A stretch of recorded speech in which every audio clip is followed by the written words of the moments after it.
ایک بار ایک شریر یہودی نے محض شرارت میں حضرت محمد مصطفیٰ صلی اللہ علیہ وآلہ وسلم کی خدمت میں کھجور کی ایک گٹھلی پیش کی اور یہ شرط رکھتے ہوئے کہا کہ اگر آپ آج اس گٹھلی کو مٹی اور پانی کے نیچے دبا دیں اور کل یہ ایسا تناور کھجور کا درخت بن کر زمین پر لہلہانے لگے جس میں پھل یعنی کھجوری میں پیدا ہو جائیں تو میں آپ کی تعلیمات پر ایمان لے آؤں گا، گویا مسلمان ہو جاؤں گا۔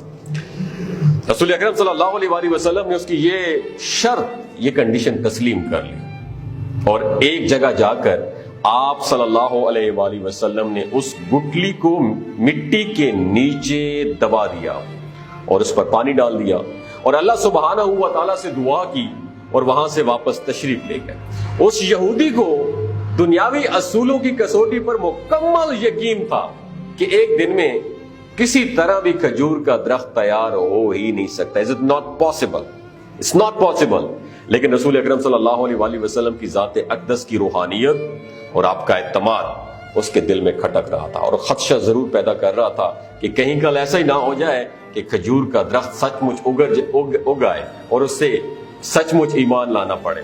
اپنے اس وسوسے کو دور کرنے کے لیے پھر دنیاوی اصولوں کی مدد لی اور شام کو اسی مقام پر جا کر جہاں کھجور کی گٹھلی آقا دو جہاں صلی اللہ علیہ وآلہ وسلم نے بوئی تھی اس کو وہاں سے نکال لیا اور خوش گھر واپس آ گیا۔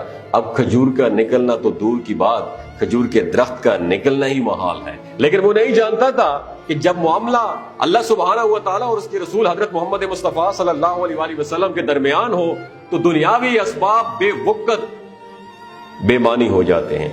اگلے دن آقا دو جہاں صلی اللہ علیہ وآلہ وسلم اور وہ یہودی مقررہ مقام پر پہنچے تو وہ یہودی یہ دیکھ کر حیران رہ گیا کہ وہاں ایک تناور درخت کھجور کے گچھوں سے لدا کھڑا ہے۔ اس یہودی نے جب اس کی کھجور کو کھایا تو اس میں گٹھلی نہیں تھی تو اس کے منہ سے بے اختیار نکلا، اس کی گٹھلی کہاں ہے؟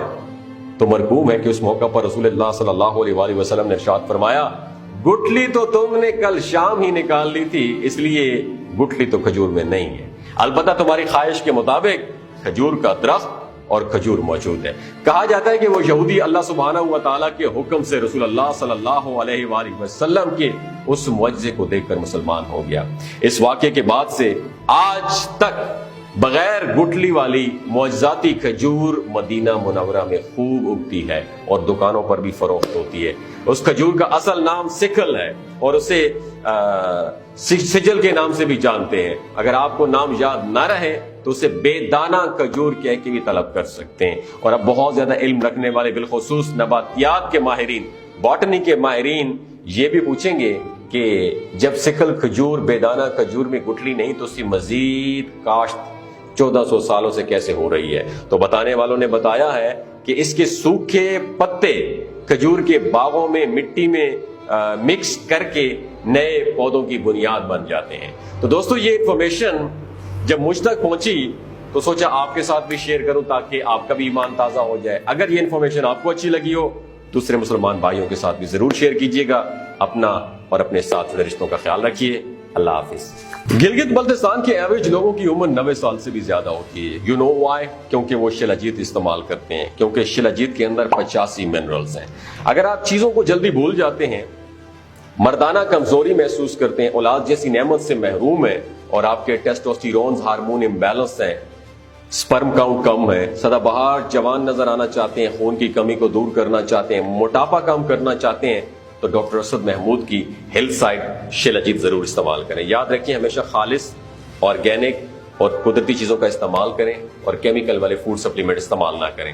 اگر آپ شلاجیت کو آرڈر کرنا چاہتے ہیں تو مجھے دیے گئے نمبر پر رابطہ کریں، میری ٹیم آپ سے رابطہ کرے گی۔ 3 باتوں کا دوستو آپ نے خیال رکھنا ہے۔